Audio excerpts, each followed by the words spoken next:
तरीके से अतफालबा की बच्चियाँ आपके सामने प्रोग्राम पेश कर रहे थे।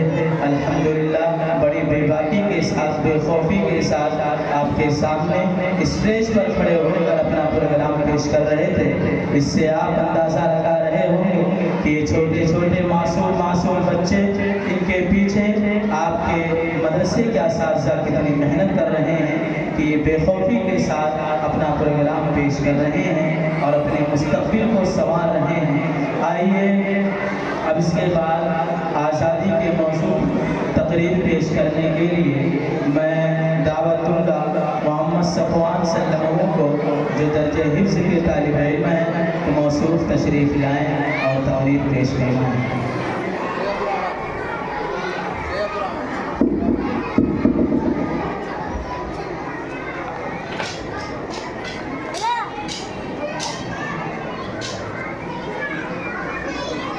हिंदुस्तान की तारीख में दो दिन यादगारी हैसियत और कौमी अहमियत रखते हैं। एक 15 अगस्त का, दूसरा 26 जनवरी। 15 अगस्त को हिंदुस्तान आज़ाद हुआ और 26 जनवरी को हिंदुस्तान जमहूरियत बना। आज 15 अगस्त है, हिंदुस्तान की आज़ादी की सालगिरह।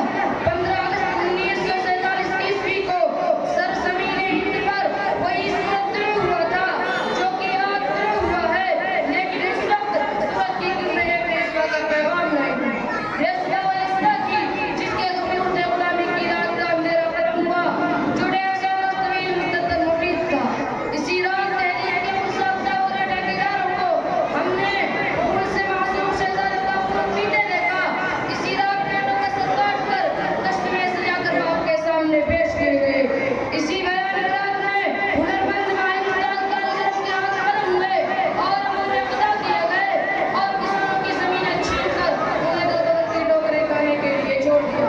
इस तारीख रात की जो रुसवा हो, इसके लिए हमने कौन सी जगह नहीं किए। साजिशें और बगावतें की, आज़ाद हुकूमतों की तश्कील की, मुज़ाहमती तहरीकें चलाई, जान-ओ-माल की कुर्बानी दी। वह सब किया जो रसूल आज़ादी के लिए नामुज़ीर होता है। लेकिन जब उस भयानक रात की सुबह हुई तो जिस खून ने जिगराने वाले बाप की मिट्टी को शबक की सुर्खी से महना कर दिया था, उसकी लाली रुज़त हो चुकी थी। वतन का इहराम का रंगारा था, आमना सुना मुबारक हो चुका था, गुलशनदारात था, फूलों की पत्तियां बढ़िया बिखर चुकी थी और फूल महके दिखाई नहीं देते।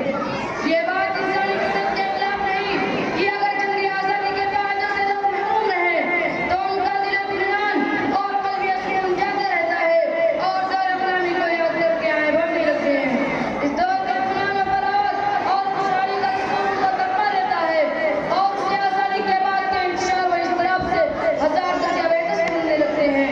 लेकिन ऐसे लोग वह होते हैं जिनको आज़ादी से कोई वाबस्तगी नहीं होती, जिनके सामने हकीकत में हुसूल आज़ादी का कोई मकसद नहीं होता।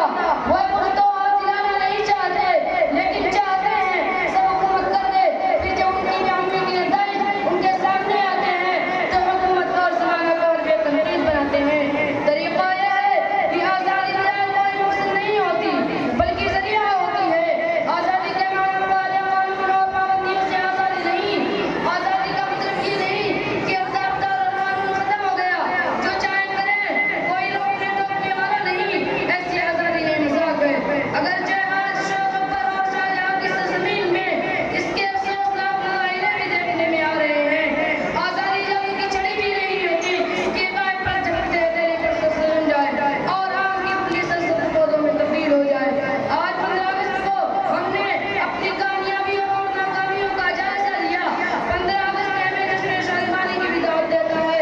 आइए हम शरीक जश्न हो और अपनी पिछली कामयाबियों की खुशियां मनाएं। व आखिर दावाना अल्हम्दुलिल्लाहि रब्बिल आलमीन।